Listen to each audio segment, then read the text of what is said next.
Shughuli nzima ya wakati wa kupanda imeanza hapa Bungoma na tumepokea mbolea ya kutosha ya kupanda, ya kunyunyizia na pia ya kupanda miwa na mimea yote katika kaunti yetu ya Bungoma.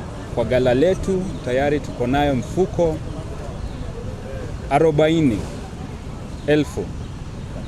ya kunyunyizia na pia tuko nayo mbolea ya urea.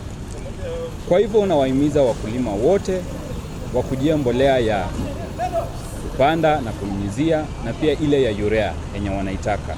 Mpangilio wa serikali wa kuchukua mbolea ni ule kwamba lazima mkulima akuwa amefanya ile usajili na akakuwa na ile ujumbe kwa simu yake na akaweka pesa kwa simu yake na anajileta kwa gala letu na anachukua mbolea zake zenye amepewa na anaenda kufanya shughuli yake ya ukulima.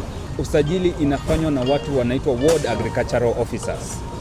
Wale ndio wana make sure kwamba wanajua wamesajili mkulima na wameenda kwa shamba yake wakafanya utafiti wakajua hilo shamba linatoshana aje. Wakishamaliza kufanya hiyo utafiti wanampea mbolea kulingana na shamba yake.